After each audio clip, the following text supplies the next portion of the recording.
wa la quwwata illa billahi wa ba'du. Alhamdulillah, segala puja dan puji hanya milik Allah Jalla fi'ula. Salawat dan salam kita hadiahkan kepada Rasul kita Nabi besar Muhammad sallallahu alaihi wasallam. Para pendengar dan juga para pemirsa yang dimuliakan Allah Subhanahu wa taala, alhamdulillah di pagi hari ini Allah pertemukan kita lewat media yang sama-sama kita cintai ini.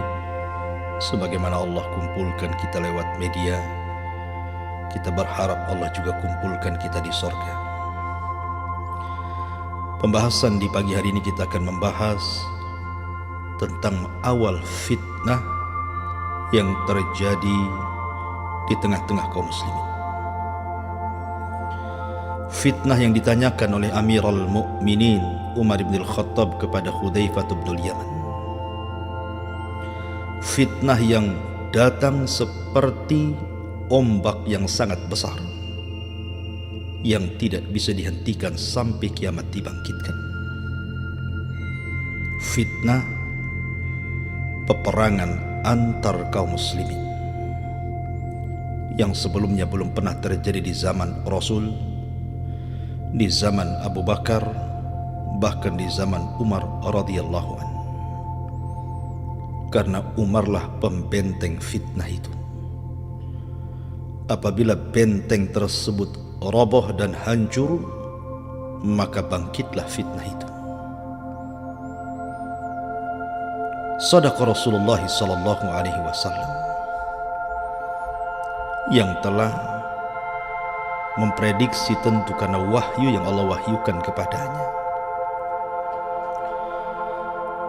Singkat cerita, kita akan membahas di pagi hari ini tentang kisah perang Jamal. Dua kubu, satu dari Ali radhiyallahu anhu dan sisi lain dari Ummul Mukminin Aisyah radhiyallahu anha, Talha dan juga Zubair. Empat manusia ini memiliki keistimewaan sendiri-sendiri. Siapa yang tidak kenal Aisyah radhiyallahu anha, istri Nabi? Siapa yang tidak kenal Zubair dan Talha, satu di antara 10 sahabat yang dijanjikan masuk surga? Siapa yang tidak kenal Ali radhiyallahu anhu? Tetapi fitnah ini terjadi tentu tidak lepas dari takdir Allah Subhanahu wa taala untuk dijadikan ibrah, pelajaran bagi kita. Sebab kalau seandainya tidak terjadi fitnah perang Jamal ini, tentu kita tidak ada pelajaran bagaimana cara menghadapi fitnah dan bagaimana cara penyelesaian fitnah di tengah-tengah para sahabat Nabi sallallahu alaihi wasallam. Ma'asyiral muslimin yang dimuliakan Allah Azza wa Jalla,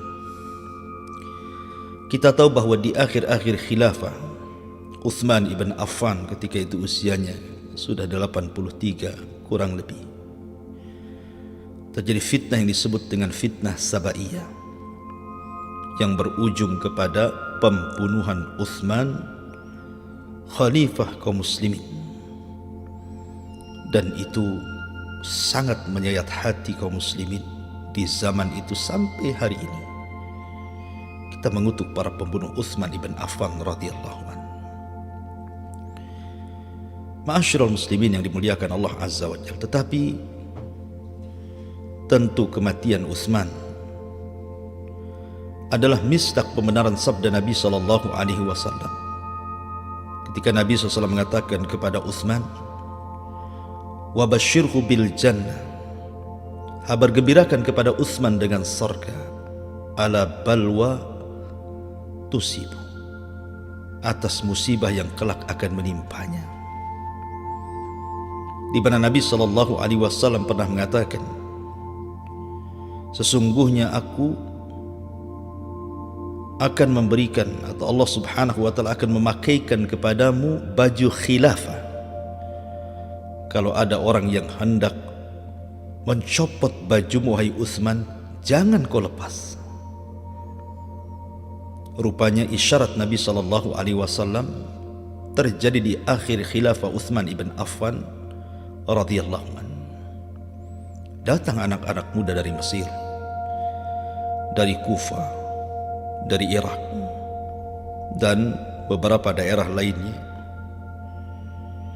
Tiba-tiba mereka terpengaruh dengan seorang Yahudi yang pura-pura masuk Islam, Abdullah ibn Saba, menggerakkan anak-anak muda untuk melakukan khuruj, pemberontakan kepada Utsman. Singkat cerita, anak-anak muda ini kemudian membunuh Utsman dengan cara sadis. Ketika terbunuhnya Utsman ibn Affan radhiyallahu anhu, semua kaum muslimin, baik yang ada di Madinah, yang ada di Mekah, di Basrah, di Kufah, di Syam, mereka merasakan kesedihan yang luar biasa, dan mereka merasa ketakutan tentang persatuan kaum muslimin. Apakah setelah terjadinya pembunuhan ini kaum muslimin akan tetap bersatu, ataukah bercerai-berai, akan tetap berada di atas kedamaian ataukah perang? Semua manusia di atas kebingungan. Ketika Utsman meninggal dunia, sepakat orang-orang Muhajirin, orang-orang Ansar, untuk membaiat Ali bin Abi Thalib radhiyallahu anhu, karena tidak ada yang lebih mulia melebihi Ali di zaman itu setelah terbunuhnya Utsman. Maka datanglah orang-orang Muhajirin dan Ansar berbaiat kepada Ali radhiyallahu anhu, termasuk juga Talha dan Zubair ibn Awam radhiyallahu anhu, berbaiat kepada Ali radhiyallahu anhu. Dan kaum muslimin pun berbondong-bondong berbaiat kepada Ali radhiyallahu anhu, kecuali Muawiyah yang ketika itu menjadi gubernur di Syam saat kepemimpinan Utsman ibn Affan radhiyallahu an, dan dia masih tetap gubernur. Ketika Muawiyah bin Abi Sufyan dihantarkan pakaian Utsman yang berlumuran darah, kemudian jari-jari yang terputus dari istri Utsman, Nailah, maka pakaian itu kemudian digantung di masjid di Syam, dan jari jemari istrinya Utsman yang ketika itu membela Utsman, sehingga membuat geram kaum muslimin yang ada di Syam. Maksudnya geram kepada para pembunuh Utsman. Maka seluruh pasukan Syam dan rakyat yang ada di Syam semua berbaiat kepada Muawiyah. Bukan pembaiatan Muawiyah menentang kekhilafan Ali radhiyallahu anhu, tidak sama sekali. Muawiyah seorang sahabat, penulis wahyu, dia tahu kedudukan Ali radhiyallahu anhu. Dia tidak mungkin kemudian lepas daripada kepemimpinan Ali. Tetapi penduduk Syam berbaiat kepada Muawiyah itu hanya menuntut agar Muawiyah bergerak, kemudian berusaha untuk mengkisos siapapun yang terlibat dalam pembunuhan Utsman ibn Affan. Itu saja, bukan soal pembaiatan kepemimpinan khilafah. Karena ada sebagian sejarah yang diputar balikkan, khususnya setelah Bani Umayyah runtuh, datang Bani Abbasiyah, maka mulailah diputar balikan sejarah. Ada yang menjelek-jelekan Muawiyah dan Bani Umayyah, ada juga yang kemudian ghulu terhadap Ali dan ghulu terhadap Muawiyah. Tetapi alhamdulillah biiznillah, masih banyak ulama ahli sunnah yang meluruskan sejarah, seperti Imam Ibnu Katsir, Imam Ibnu Athir, Imam At-Tabari, Al-Imam Al-Zahabi, dan ulama-ulama ahli sunnah wal jamaah yang lainnya, yang mereka insaf, sangat adil dalam mencatat sejarah, berdasarkan nas-nas yang sahih, bukan memutarbalikkan sejarah, apalagi sampai mencela dan mencaci maki sahabat Nabi sallallahu alaihi wasallam, baik dari kubu Ali ataupun Muawiyah ataupun Aisyah, Talha dan Zubair. Ma'asyiral muslimin yang dimuliakan Allah Subhanahu wa taala, ketika Ali telah dibaiat menjadi khalifah keempat setelah Abu Bakar, Umar dan Utsman radhiyallahu anhum, maka Talha dan Zubair menghadap Ali dan meminta kepada Ali agar menghukum siapapun yang terlibat dalam pembunuhan Utsman. Mereka harus ditangkap, diadili, diqisas. Tetapi Ali radhiyallahu anhu, seorang faqih, alim, katibul wahyi, penulis wahyu Nabi, dia tidak tergesa-gesa. Dia punya ijtihad sendiri. Dia tidak mau Madinah menjadi kacau, keamanan menjadi robek, sehingga Ali radhiyallahu anhu memilih untuk menolak permintaan Talha dan Zubair radhiyallahu anhuma dan menghendaki bahwa persatuan kaum muslimin nomor satu. Kemudian setelah itu, setelah kondisi sudah kondusif, sudah aman, baru kita proses kasus ini. Tapi Talha dan Zubair terus mengeluh dan meminta kepada Ali untuk disegerakan. Tentu wajar, karena yang terbunuh bukan orang biasa. Yang terbunuh adalah manusia yang para malaikat malu kepadanya, dan Rasul pun malu kepadanya. Seorang laki-laki yang dijuluki dari atas langit Bidhi Nuraini, pemilik dua cahaya, karena tidak ada sejak diciptakan Adam sampai kiamat dibangkitkan orang yang menikahi dua putri seorang nabi kecuali Utsman bin Affan. Menikah dengan Ruqayyah, sepeninggal Ruqayyah menikah dengan Ummu Kulthum radhiyallahu anhuma. Sehingga Talha dan Zubair memaksa Ali, tapi Ali radhiyallahu anhu tetap menolak dan mengatakan ketidaksanggupannya. Marahlah Talha dan Zubair. Akhirnya meninggalkan Madinah, karena waktu itu bertepatan dengan musim haji. Bertolaklah dua sahabat mulia ini dari Madinah ke Mekah. Untuk apa? Untuk menemui Ummul Mukminin Aisyah radhiyallahu anha, zaujatun Nabi sallallahu alaihi wasallam, orang yang paling dicintai Rasul, berdasarkan hadis Amr bin As ketika bertanya kepada Rasul, siapa wanita yang Anda cintai wahai Rasul? Kata Nabi sallallahu alaihi wasallam, Aisyah. Dan dari kalangan laki-laki, Rasul mengatakan abuha, bapaknya Abu Bakar As-Siddiq radhiyallahu anhu. Ketika kemudian berjumpa di musim haji, maka Talha dan Zubair menyampaikan keinginan kepada Ummul Mukminin Aisyah radhiyallahu anha agar Ali segera memproses kasus para pembunuh Utsman, segera tangkap, segera adili, qisas mereka. Maka Aisyah radhiyallahu anha mendukung keduanya. Kemudian Talha dan Zubair menceritakan bahwa Ali radhiyallahu anhu tidak mau. Akhirnya kemudian beristihadlah tiga orang ini untuk datang bertolak dari Mekah ke Basrah. Dia ingin mendengar pendapat kaum muslimin yang ada di Basrah dan juga di Kufah. Kalau di Syam sudah jelas Muawiyah bin Abi Sufyan, satu kalimat. Maka berangkatlah kemudian Aisyah radhiyallahu anha dan juga Talha dan Zubair bertolak dari Mekah menuju Basrah dan diikuti orang banyak. Ya, kan orang-orang tahu siapa kedudukan Aisyah, kedudukan Talha dan Zubair. Berangkat mereka dengan pasukan dari Mekah menuju ke Basrah. Mendengar ada pergerakan dari tiga manusia mulia ini,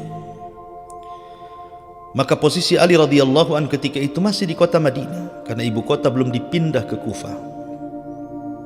Ketika itu Ali radhiyallahu an hendak berangkat juga, tapi dilarang oleh putranya Hasan ibn Ali radhiyallahu an dengan banyak pertimbangan. Jangan sampai meninggalkan Madinah, dikhawatirkan nanti ibu kota kosong dari kepemimpinan, akan terjadi masalah. Tapi Ali radhiyallahu an tetap berangkat juga. Berangkatlah Ali radhiyallahu an, kemudian sampai di Kufah. Ma'asyiral muslimin yang dimuliakan Allah Azza wa Jalla, tentu Ali berangkat dengan banyak pasukan juga. Jadi pasukan Ali radhiyallahu an bersama Ali sampai di Kufah.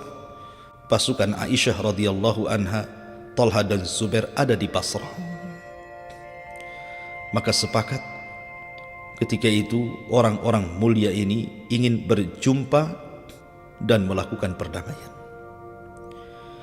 Ali radhiyallahu an akhirnya mengutus Qa'qa' ibn Amr at-Tamimi radhiyallahu an untuk menjumpai Aisyah Ummul Mukminin radhiyallahu anha ataupun Zubair dan juga Talha untuk melakukan perdamaian dan islah. Berangkatlah Qa'qa' ibn Amr at-Tamimi, kemudian berjumpa malam itu dengan Ummul Mukminin Aisyah radhiyallahu anha, dengan Talha ibn Ubaidillah radhiyallahu anhu, dan Zubair ibn Awam radhiyallahu anhu. Kemudian mengemukakan tentang perdamaiannya, bahwa Ali berkehendak seperti ini seperti itu, dan Anda juga berkehendak lain seperti dan seperti itu.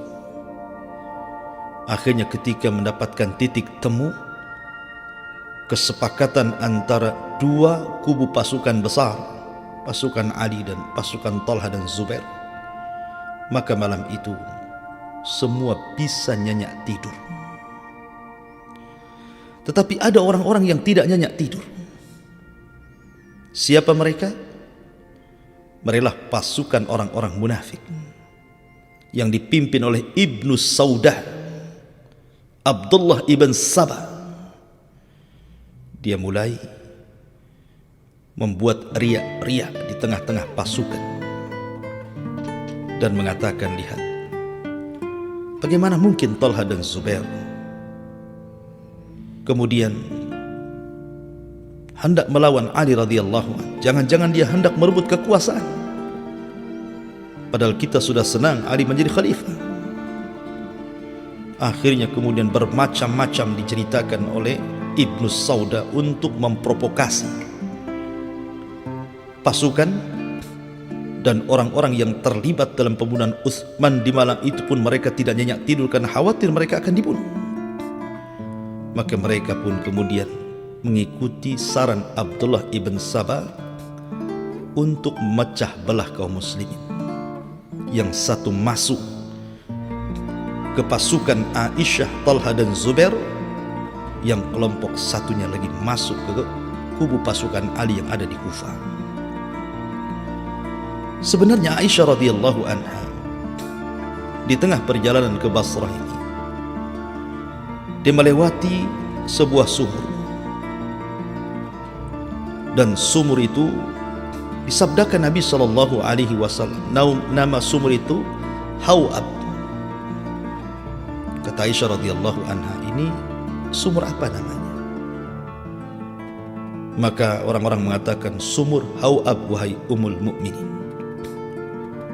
Tiba-tiba kemudian dia melihat ada seekor anjing yang minum dari sumur itu. Maka Aisyah radhiyallahu anha teringat dengan sabda Nabi sallallahu alaihi wasallam, dan dia pun tidak mau melanjutkan perjalanan ke Basrah dan ingin kembali ke kota Mekah. Akan tapi karena Talha dan Zubair terus memaksa Aisyah radhiyallahu anha, maka Aisyah pun kemudian ikut berangkat ke Basrah. Karena tujuan islah sekali lagi, bukan untuk perang.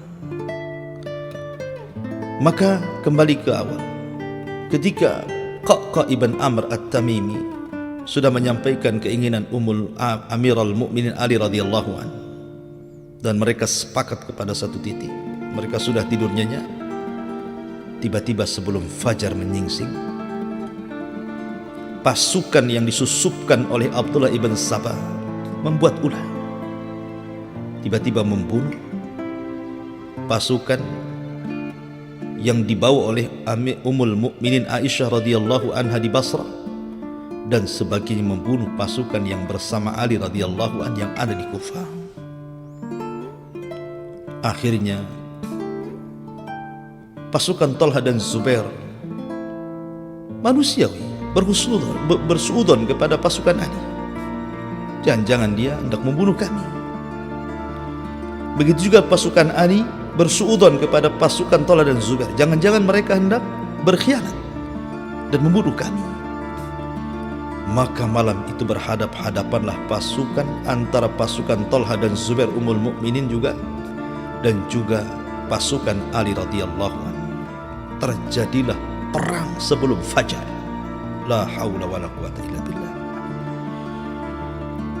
Padahal kedua kubu ini, kedua pemimpin ini, baik dari kubu Ali radhiyallahu anhu, Ali sendiri tidak hendak berperang. Begitu juga Aisyah radhiyallahu anha, Talha dan Zubair tidak hendak berperang karena mereka sepakat untuk berdamai.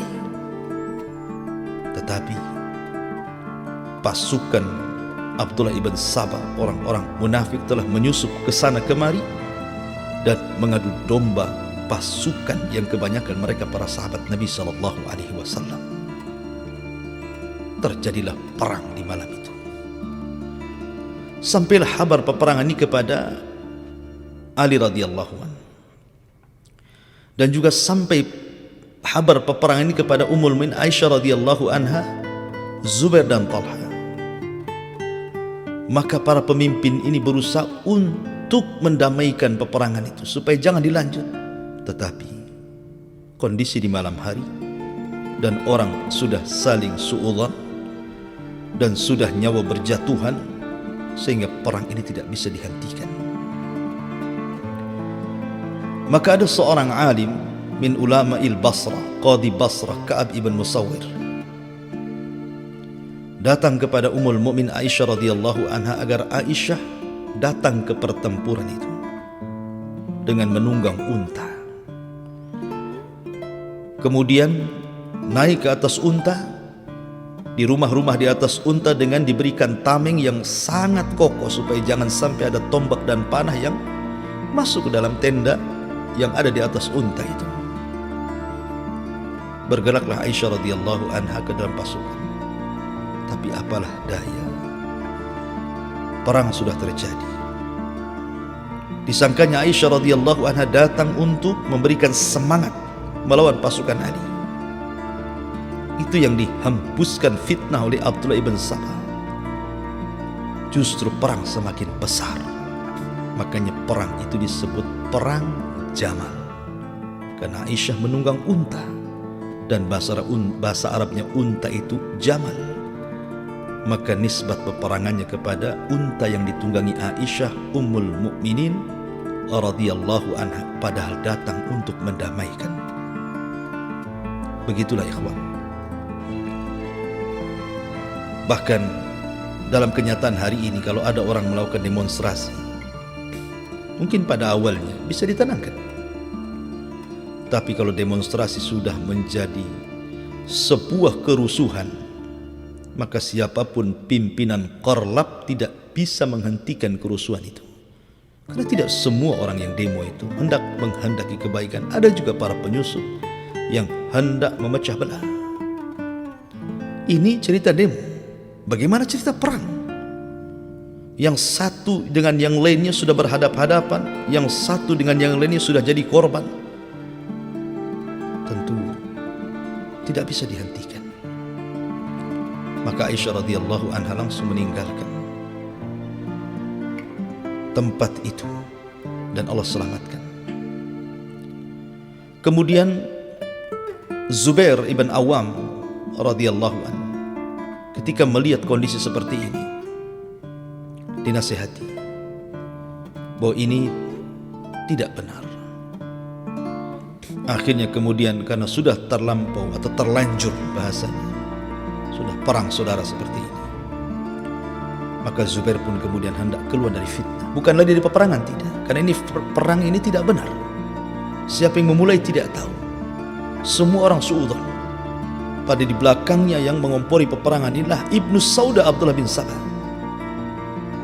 Makanya Zubair pun akhirnya meninggalkan peperangan itu, ingin menjauh dari fitnah. Dibawanya budaknya, kemudian pergi ke sebuah bukit yang disebut dengan Bukit Siba. Di tengah perjalanan datang seorang yang bernama Amr ibn Jurmuz, satu di antara pasukan dari pasukan Ali radhiyallahu anhu. Ibn Jurmuz ini berpura-pura bertanya kepada Zubair dan mengatakan, ya Zubair, hendak kemana kau pergi? Kenapa kau tinggalkan pasukan? Kata Zubair, ini sudah tidak benar peperangan ini. Saya hendak menjauh dari fitnah. Kata Ibnu Jurmuz, bagaimana kalau saya ikut bersamamu? Saya pun sama ingin menjauhi fitnah. Akhirnya kemudian Zubair Ibn Awam pun berangkat bertiga, dia, budaknya dan juga Ibn Jurmuz. La haula wa la quwata illa billah. Rupanya Ibn Jurmuz ini orang jahat. Dia berpura-pura di hadapan Zubair ingin menjauh dari fitnah. Ketika sampai di Bukit Siba, mereka beristirahat.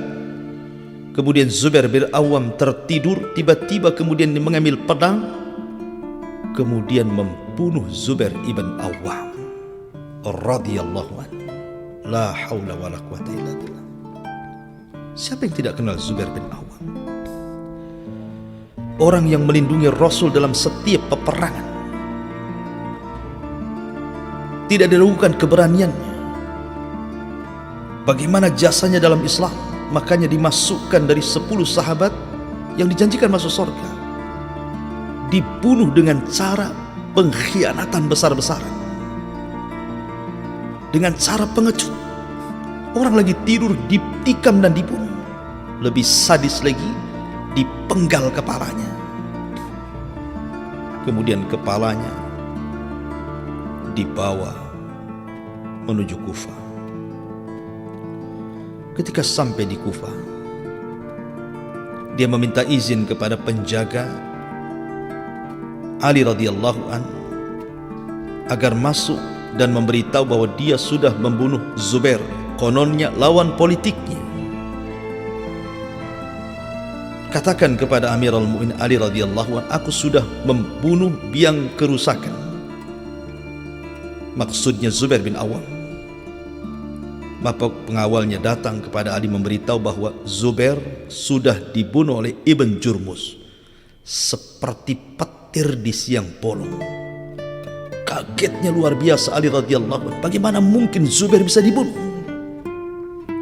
Akhirnya kemudian Ali radhiyallahu anhu tidak mau menemui Ibn Jurmuz dan mengatakan kepada pengawalnya, katakan kepada Ibn Jurmuz, aku pernah mendengar sabda Nabi SAW, Bashir qatila ibni Safiyah bin nar. Kasih kabar gembira kepada Ibn Jurmuz. Nabi pernah mengatakan, berilah kabar gembira kepada siapapun yang membunuh putra Safiyah, bibi Rasul, maksudnya Zubair ibn Awam.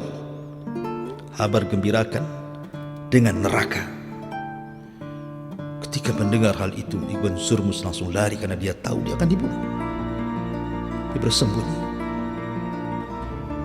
Maka Ali pun sedih, menangis. Bagaimana mungkin Zubair bisa terbunuh? Padahal telah sepakat mereka tidak akan perang. Kembali ke peperangan.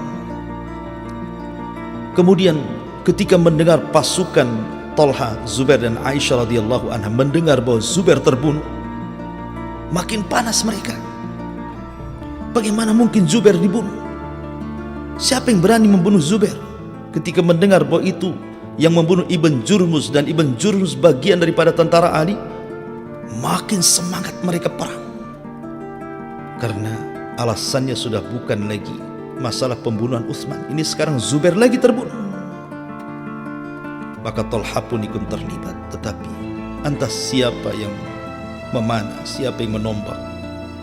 Karena orang berperang ini terkadang senjata melayang di mana-mana. Allah takdirkan Talha pun gugur di perang Jamal ini. Ketika peperangan dimenangkan oleh Ali radhiyallahu an, maka Ali radhiyallahu an kemudian mencari-cari jasad Talha. Rupanya ketika sudah berjumpa dengan jasad Talha, maka Ali radhiyallahu an meletakkan Talha di pangkuannya sambil menangis dan mengatakan, rahmatullah alaika ya Talha. Semoga Allah merahmatimu wahai Talha. Demi Allah, kita tidak harus seperti ini. Kemudian Ali radhiyallahu an mendoakan Talha ibn Zubair dan mengatakan, seandainya aku mati sebelum tragedi ini. Ma'asyiral muslimin yang dimuliakan Allah Azza wa Jalla.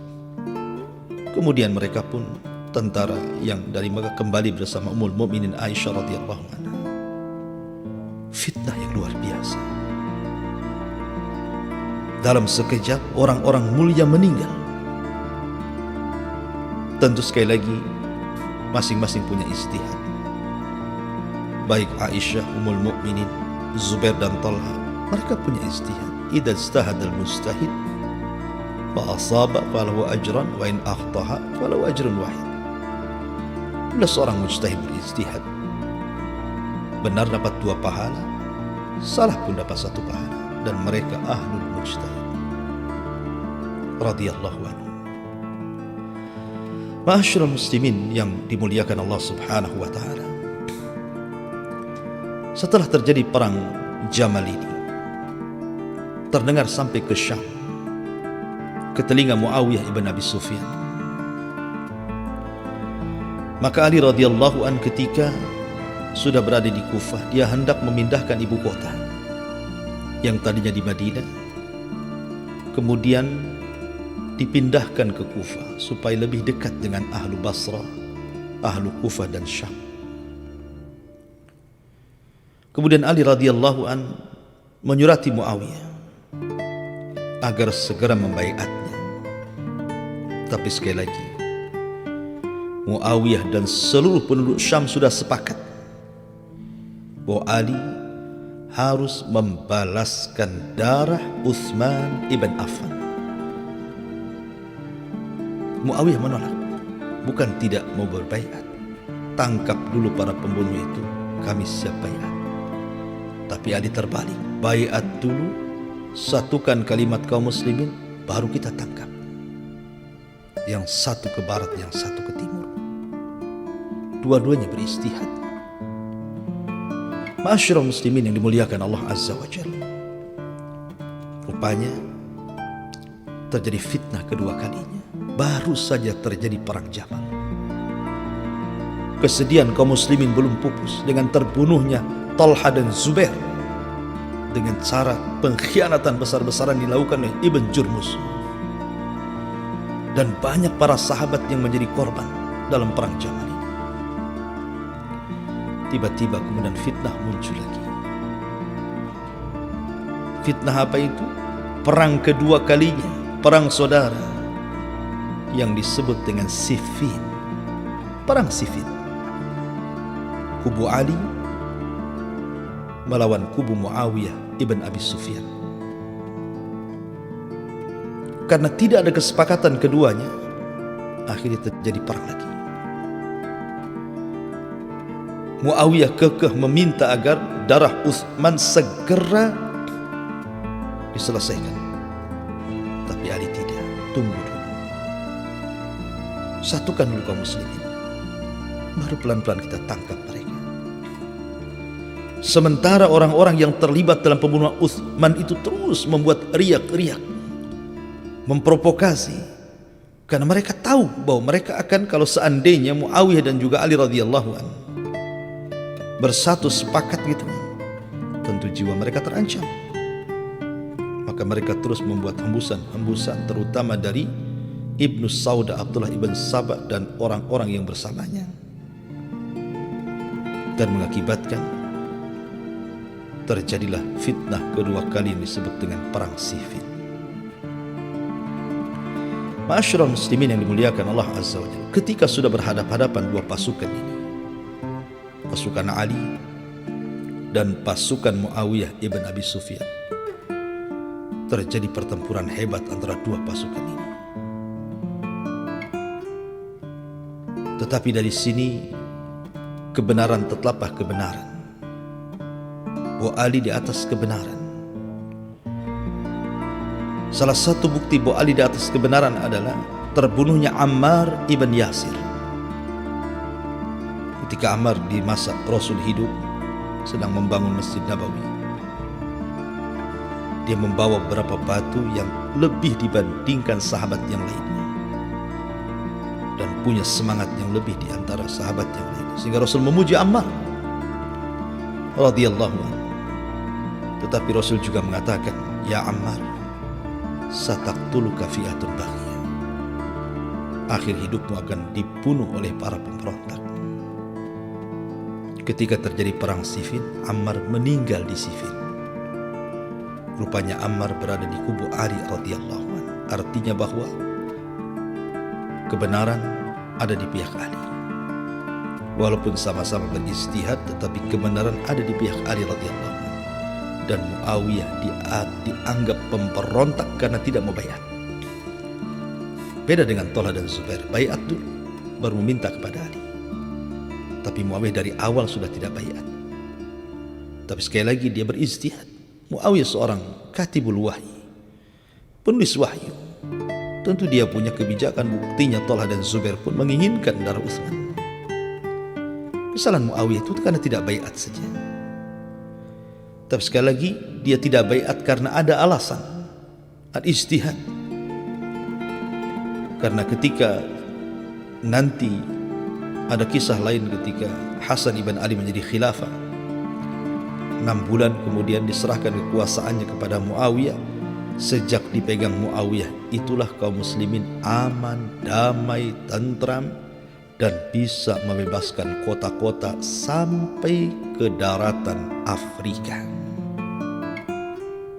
Ma'asyiral muslimin yang dimuliakan Allah Azza wa Jalla, terjadilah perang Siffin. Akhirnya kemudian karena melihat maslahat dan madarat, sudah banyak para sahabat yang korban, maka diutuslah 2 sahabat mulia, Amr ibn As dan Abu Musa al-Ash'ari radhiyallahu anhu, dari kedua belah pihak itu, agar Abu Musa al-Ash'ari dan juga Amr bin As mewakili kedua pasukan itu supaya berdamai. Maka berdamailah dengan bulir-bulir kesepakatan dalam perang Siffin itu, untuk tidak saling serang menyerang dan tidak saling tawan menawar, tidak saling mengambil harta satu dengan yang lainnya. Karena ini perang saudara, bukan melawan orang kafir yang sudah jelas ada ghanimahnya, ada harta rampasan perangnya, dan begitu seterusnya. Tetapi ada orang-orang yang tidak suka dengan perdamaian ini. Keluarlah mereka sekitar 8 sampai 12 ribu orang dari tentara Ali, dan menganggap Ali telah berhukum dengan hukum manusia. Bagaimana mungkin perkara yang sudah besar, orang sudah pada bunuh-bunuhan, tiba-tiba berdamai? Karena 2 sahabat Nabi, Amr bin As dan Abu Musa al-Ash'ari, berarti Ali telah berhukum dengan hukum manusia. Apalagi Ali dalam perdamaian itu tidak mencatat kalimat Amirul Mukminin. Walaupun sepakat, Ali tetaplah khalifah yang sah dan Muawiyah tetap gubernur Syam. Tapi orang-orang yang hasad kepada keduanya membuat riak-riak supaya terjadi fitnah yang lebih besar dibandingkan zaman, dan berhasil. Ma'asyiral muslimin yang dimuliakan Allah Azza wa Jalla, dari 12.000 pasukan yang keluar dari Ali inilah akan menjadi cikal bakal yang disebut dengan Khawarij. diutus kepada mereka Abdullah ibn Abbas radhiyallahu anhu untuk menanyakan kenapa mereka sampai keluar. Setelah terjadi dialog panjang, akhirnya separuh lebih pasukan balik lagi ke pasukan Ali, tapi separuhnya tetap tinggal di Harura Kufah. Dan itulah cikal bakal Khawarij sejak munculnya sampai hari ini, bahkan sampai kiamat dibangkitkan. Ma'asyiral muslimin yang dimuliakan Allah Azza wa Jalla, pada awalnya Ali tidak memerangi mereka, tapi setelah mereka menghalalkan darah keluarga Abdullah ibn Khabbab ibn Arad sampai membunuh jariyah yang sedang hamil, kemudian dibedel, kemudian dibunuh bayi yang ada dalam kandungannya sekaligus, barulah Ali radhiyallahu anhu memerangi orang-orang Khawarij dalam perang yang disebut dengan Nahrawan. Ma'asyiral muslimin, tentu tafsil ataupun penjelasan perang Siffin pernah saya bahas. Anda bisa lihat di YouTube tentang kisah sejarah Khawarij. Mungkin yang belum dikisahkan perang Nahrawan yang kurang detail, insyaallah nanti di lain kesempatan kita akan jelaskan bagaimana peristiwa perang Nahrawan. Tapi dari kisah ini, perang Jamal ini, dapat kita petik bahwa Nabi SAW ketika bersabda bahwa akan terjadi peperangan setelahnya, yadribu ba'duhu riqaba ba'din, kalian akan saling memenggal kepala saudara kalian, adalah misdak kenabian.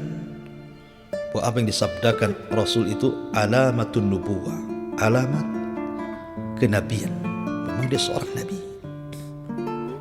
sehingga apapun yang dikatakan adalah wahyu, dan setiap wahyu adalah sebuah kebenaran dan pasti terjadi. Maka terjadilah perang Jamal, disusul perang Siffin, dan disusul dengan perang Nahrawan. Wallahu a'lam bishawab. Ini yang bisa saya sampaikan sebagai materi pagi hari ini. Taib, kita buka tanya jawab ya. Bagi yang mau bertanya dari para pemirsa, silakan.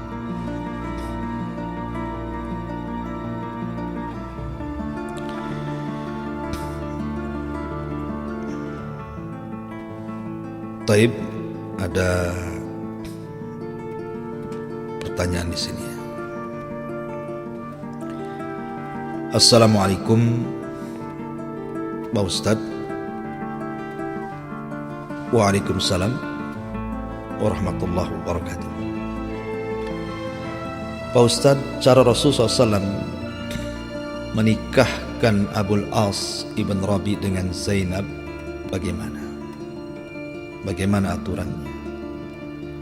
Apakah sebelum Nabi diangkat menjadi Rasul? Mohon jawabannya. Ya, bismillah, alhamdulillah, salatu wassalamu ala rasulillah, amma ba'du. Kita tahu bahwa pernikahan putri-putri Rasul, baik itu Zainab menikah dengan Abul As ibn Rabi, ataupun Ruqayyah dengan Utbah ibn Abi Lahab, dan juga Ummu Kulthum dengan Utaibah ibn Abi Lahab, itu semua terjadi di zaman Nabi SAW belum diangkat menjadi Nabi dan Rasul. Sama pernikahan Rasul dengan Khadijah pun belum diangkat jadi Nabi dan Rasul ya. Tapi dianggap sah pernikahan. Makanya ketika kemudian Nabi SAW diangkat menjadi Nabi dan Rasul, dia pun tidak mengulangi pernikahannya dengan wahyu yang ada dalam Islam gitu ya. Sebagaimana juga pernikahan Zainab dengan Abul As tidak diulangi gitu. Tetap dianggap suami istri. Ataupun putra Abi Lahab dengan putri-putri Nabi. Walaupun akhirnya ketika Nabi diangkat jadi Nabi dan Rasul, mulai ada permusuhan antara Abu Lahab dengan Rasul. Makanya Abu Lahab meminta kedua putranya untuk menceraikan dua putri Nabi, tapi belum digauli. Menikah tapi belum digauli. Subhanallah, kehendak Allah. Lalu kemudian Ruqayyah menikah dengan Utsman Ibn Affan, dan setelah meninggalnya Ruqayyah, Utsman menikahi Ummu Kulsum radhiyallahu anha. Tetapi kasusnya Zainab dengan Abul As bin Rabi ini, ketika Nabi SAW diangkat jadi Nabi, semua masuk Islam anak-anaknya, termasuk Zainab. Abul As tidak tahu bahwa mertuanya telah diangkat jadi Nabi dan Rasul karena dia sibuk berniaga di Syam. Ketika dia datang saja ke Mekah, langsung ditawari oleh Zainab, tapi menolak. Dan dia masih mempertahankan tradisi moyangnya. Tak mau, karena harus bermusuhan dengan kabilahnya kalau dia sampai menganut agama Rasul kala itu.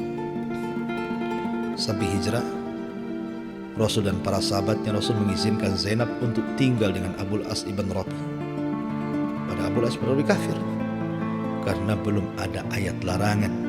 Ayat larangan itu baru turun di Madinah, bahwa seorang wanita muslimah tidak boleh menikah dengan laki-laki kafir.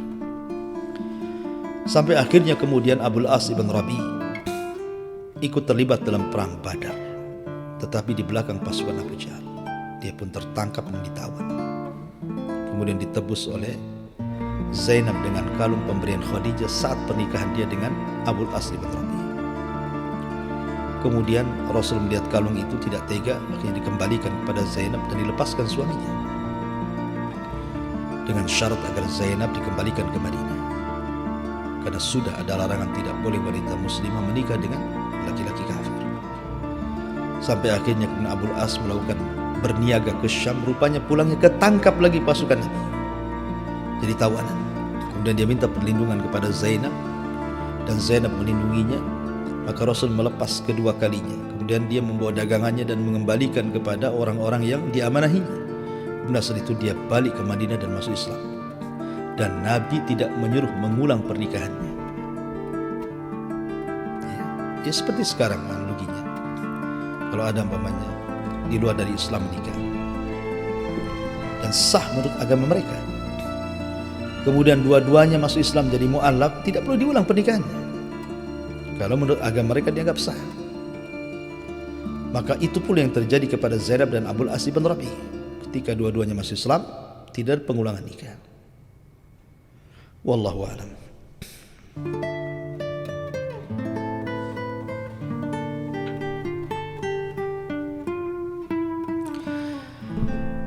Bismillah.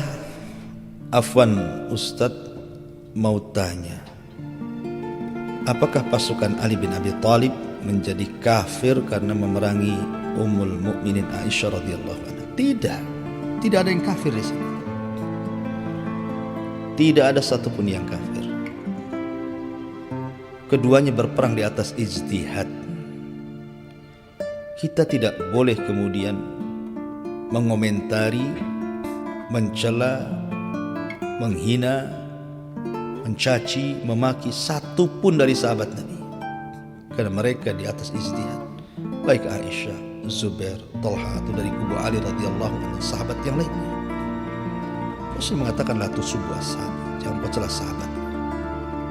Lau anfaqa ahadukum misla uhudin dhahaba ma balagha mudda ahadihim wala nasifa. Kalau salah seorang di antara kalian berinfak sebesar gunung Uhud, tidak akan bisa menjangkau pahala sahabat satu telapak tangan, bahkan separuhnya pun tidak. Jadi jangan pernah mencela sahabat. Baik Muawiyah, kita katakan radhiyallahu anhu, Ali radhiyallahu anhu, Talha radhiyallahu anhu, Zubair radhiyallahu anhu, Aisyah radhiyallahu anha. Semua sahabat dikatakan dalam Al-Quran, kullan wa'adallahul husna, semua dijanjikan kebaikan. Kata Imam Ibn Hazm, husna di sini adalah al-jannah, semua sahabat dijamin surga. Jadi tidak ada yang kafir di sini. Makanya Ali radhiyallahu anhu ketika ditanya tentang Muawiyah pun tidak mengkafirkan Muawiyah. Ali hanya mengatakan hum ikhwanuna baghaw alaina, mereka saudara kita, tapi mereka melampau kepada kita. Itu saja. Makanya tidak ada yang menawan, tidak ada yang merampas, tidak ada yang mengambil ghanimah. Ini sama kaum muslimin. Ya. Makanya ketika orang-orang Khawarij kemudian diceramai Abdullah bin Abbas radhiyallahu anhu dan mereka mengatakan, kenapa kami diajak Ali untuk berperang melawan Muawiyah? Ada dua kemungkinan. Mungkin Muawiyah kafir atau Muawiyah dan pasukannya mukmin. Kalau seandainya Muawiyah dianggap kafir, ketika kita perang melawan Muawiyah, kenapa pula kita tidak boleh mengambil harta ghanimahnya? Tidak boleh menawan wanita-wanitanya. Tidak boleh ini dan itu. Tapi kalau Muawiyah memang seorang mukmin, lah apa gunanya Ali mengajak kita berperang melawan kaum muslimin? Bukankah ini dosa besar? Itulah hujahnya orang Khawarij. Tapi Abdullah bin Abbas radhiyallahu anhu membela Ali dengan hujah yang sangat kuat. Ia karena turjumanul Quran, pakarnya Quran, Abdullah bin Abbas radhiyallahu anhu itu, dan mengatakan, apakah kalian tega menawan ummul mukminin, mengambil harta kaum muslimin? Ini bukan perang melawan kafir, ini fitnah, disebut fitnah. Makanya banyak juga para sahabat yang tidak mau terlibat dalam hal ini, seperti Abdullah bin Umar radhiyallahu anhu tidak mau terlibat dalam perang ini. Ya, intinya bahwa tidak ada yang kafir, baik dari kubu Ali ataupun kubu Ummul Mukminin Aisyah radhiyallahu anha. Semuanya sahabat Nabi. Ya, ada juga kibarut tabi'in. Dan semuanya berperang karena ijtihad. Wallahu a'lam.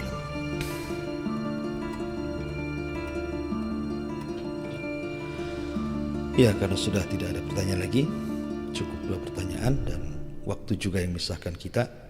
Mudah-mudahan kisah ini bermanfaat. Subhanallah bihamdika, asyhadu an la ilaha illa anta, astaghfiruka wa atubu ilaik. Allahu ta'ala alam. Salam.